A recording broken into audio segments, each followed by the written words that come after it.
Мен Арман Сауырбаевич Бараков 1988 жылы Кегелі районы Халқабат қаласында туылдым. Өзбекстан мемлекеттік көркем өнер һәм мәдениет институты НОКС филиалында режиссура жөнелісінде Өзбекстан халық артисті Нәжмәддин Аңсатбаевтың қолында тәлім алдым.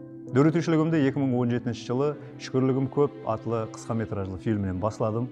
2018 жылы Қарақалпақстан телеканал тарапынан суретке алынған «Пүшайман» фильмінде рөл атқардым.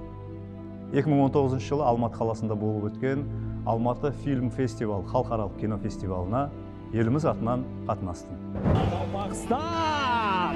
Қарсы алыңыздар! Қарақалпақстаннан келген ерекше қонақтарымыз қызыл кілемнің үстімен. Бұл фестивалдың президенті Қазақстан Республикасына минет сіңген мәдениет қайраткері режиссер Ахан Сатаев. 2020 жылы Өзбек телефильм тарапынан суретке алынған «Айдынлар» кинофильміне бас рөлге тасдиқландым. Munchoq yasayman.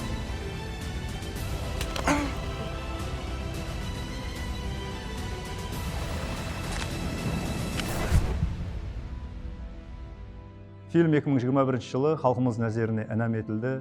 «Айдынлар» фильмі көптеген халықаралық кинофестивалларда қатынасып, ең жақсы фильм номинациясының жеңімпазы болып келмекте. 2022 жылы Өзбек фильм тарапынан суретке алынған режиссер Хилал Насимовтың «Ватан босағасы» телесериалында әскери қызметкер образын атқардым. 2023 жылы Ташкент қаласында Өзбек телефильм тарапынан суретке алынған «Делазар» телесериалында рөл атқардым.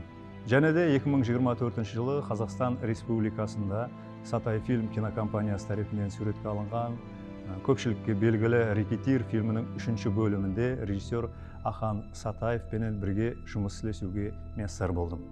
Бұл фильмнің премьерасы 2025 жылы февраль айында Алматы, Ташкент, Москва һәм Бишкек қалаларында болып өтті. 2024 жылы Қарақалпақ фильм тарапынан ұлы шайыр бабамыз Ажнияз Қосыбайұлының 200 жылдығына бағышланып көркем публицистикалық фильм суретке алынды. Бұл фильмде бабамыз Ажнияз Қосыбайұлының жаслық дәуірінің рөлін атқардым. Бұл фильмнің режиссері Құдырат Атажанов. Сонымен бірге Қарақалпақстан телеканал тарапынан суретке алынған бір қатар фильмлер, видеофильмлер һәм теленовеллаларда рөлдер атқарып келатырмын. Дөретушілігім дауамында Қарақалпақстан телеканалында телебаслаушы болып та қызмет атқардым. Ассаламу алейкум Қарақалпақстан таңғы кеулешар көрсетуі, мұнасибет социал сияси көрсетуі һәмде әкім жәрдемшісінің бір күні, спорт уақыты, кино плюс театр көрсетулерінде баслаушы болып қызмет атқардым. Қазіргі уақытта Өзбекстан мемлекеттік филармониясы Қарақалпақстан Республикасы бөлімі қызметкерімен республикамызда өткеріліп отырған әр түрлі байрам әләжларында баслаушымын. Рухилық ағартушылық орайы Қарақалпақстан Республикасы бөлімі һәм Төлегенов Продакшн студиясы тарапынан суретке алынып атырған социал сияси роликлерде рөлдер атқарып, дөретушілік қылып бірге істесіп келатырмын. Келешекте елде режелерім көп, үлкен кинопроектлерде бас рөлдерді атқарып, сонымен бірге халықаралық дәрежедегі кинопроектлерге де түсіп, еліміздің атын дүнияға танытуды мақсат еткенмен дөретушіліктен тоқтамаймын.